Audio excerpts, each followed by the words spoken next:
What happens when the US government runs out of money?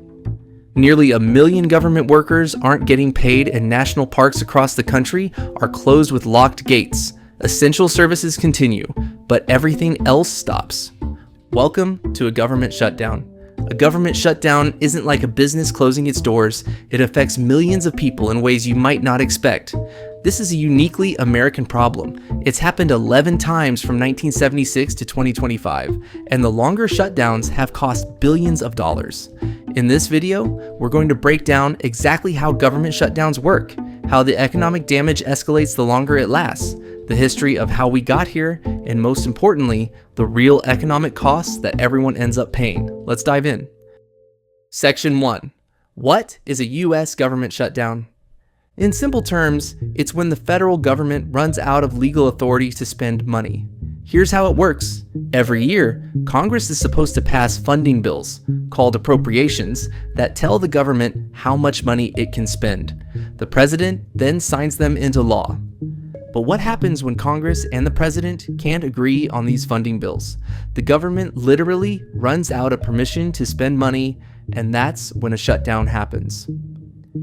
Now, here's an important clarification. The government doesn't actually shut down completely. Critical services continue, Social Security checks still go out, the military keeps operating, and Medicare keeps running. What stops is anything Congress hasn't specifically designated as essential, such as national parks, passport processing, and food safety inspections.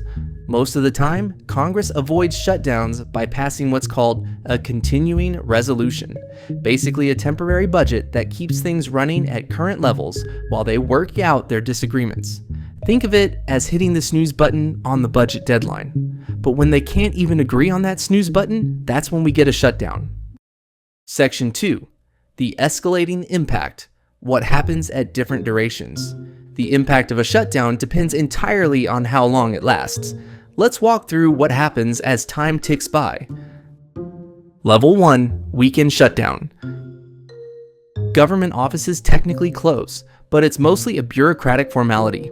Most Americans don't notice because it often happens over a weekend. Federal employees get notifications, but no paychecks are missed yet. The economic impact is essentially zero. In the 1980s, several brief shutdowns fell on weekends and were resolved by Monday morning, making them political close calls rather than real crises. Level 2. 1 to 2 weeks. This is where things start getting real.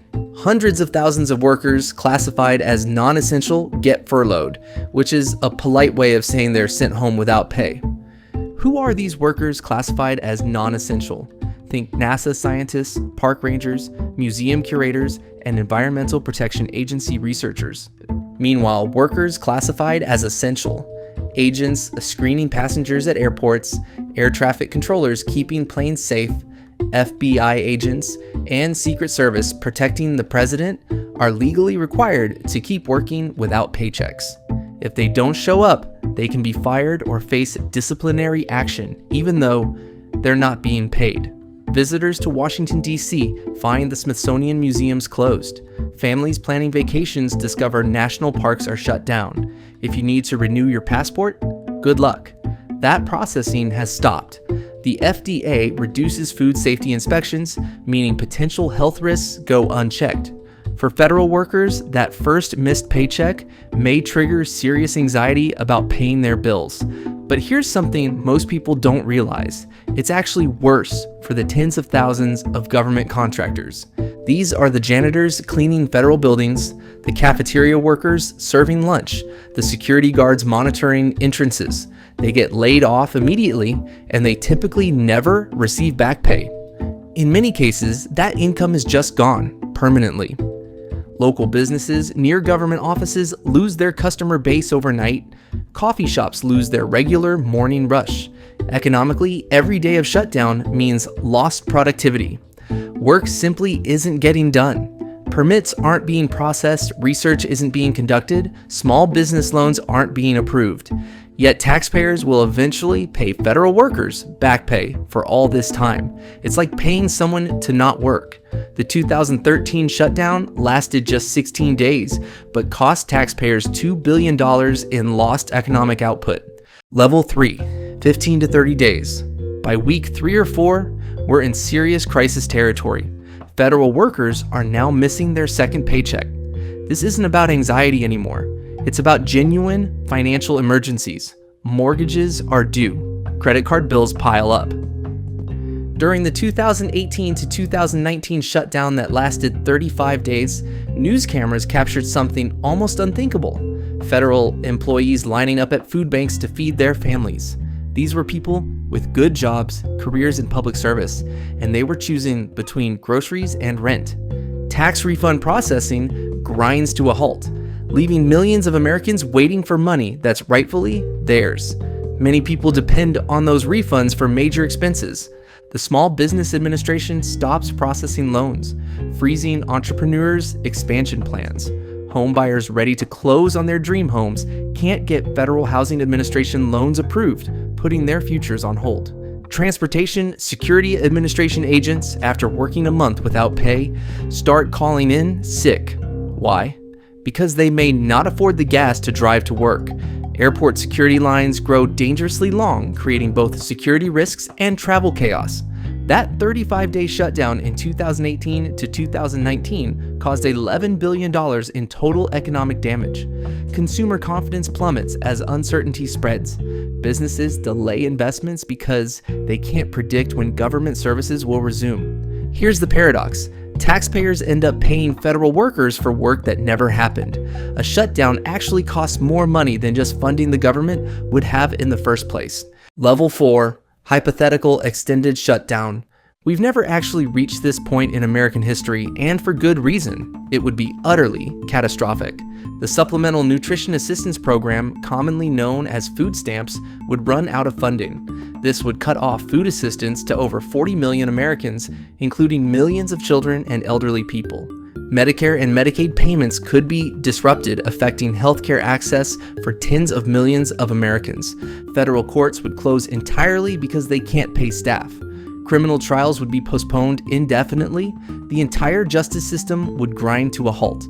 Imagine being a defendant, waiting for trial, or a victim waiting for justice, all frozen because of a budget fight. Air traffic controllers, after months without pay, would likely begin mass resignations. This creates genuine safety crises in our skies. The stock market would experience severe volatility as investors lose confidence in U.S. government stability. Credit rating agencies would almost certainly downgrade U.S. debt, and this has permanent consequences. It makes all future government borrowing more expensive, a cost that would echo for years or even decades. This scenario could trigger a full-blown recession affecting every American, not just government workers. The best and brightest federal workers would leave for private sector jobs permanently, creating a brain drain that would weaken government capacity for years. And America's international credibility would suffer lasting damage. If the U.S. can't even fund its own government, why should other nations trust its economic leadership?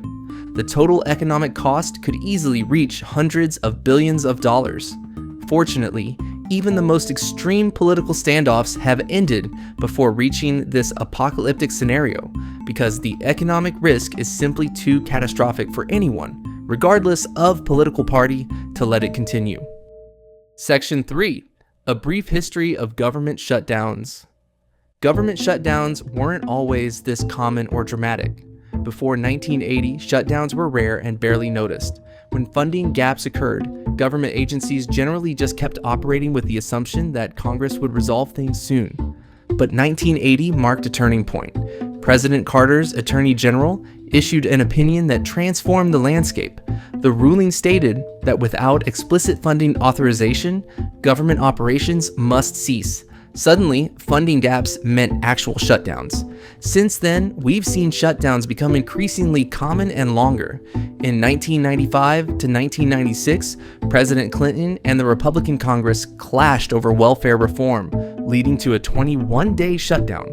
In 2013, disagreements over the Affordable Care Act led to a 16-day shutdown. And in 2018 to 2019, a fight over border wall funding created the longest shutdown in American history, 35 days.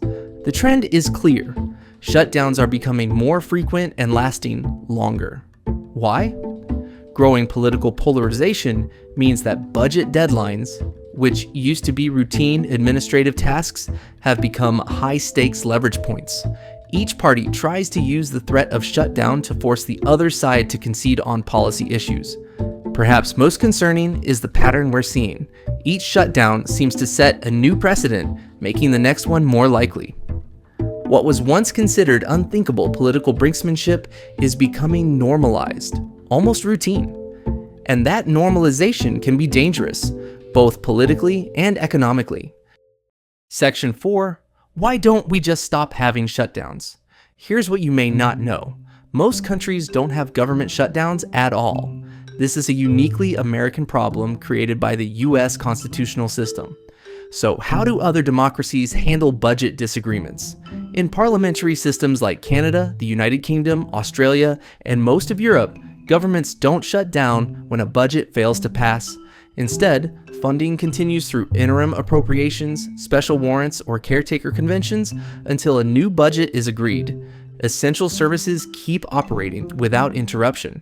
Countries like Germany and Italy may call new elections if budget failures occur, but government services continue uninterrupted during the transition. The United States is unique because the system actually builds shutdowns into the budget process as a potential outcome.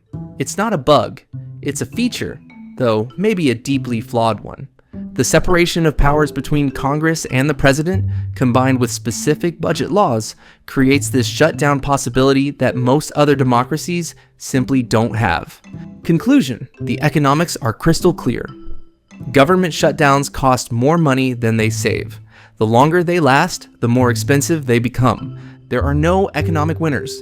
Federal workers lose paychecks, contractors lose income permanently, businesses lose customers, and taxpayers lose billions because they end up paying for work that never got done, plus all the economic damage from the shutdown. But the real cost goes beyond dollars. It's the erosion of trust in government and damage to economic stability. Thanks for watching. Hit that like button and subscribe for more Economics Explained simply. See you in the next one.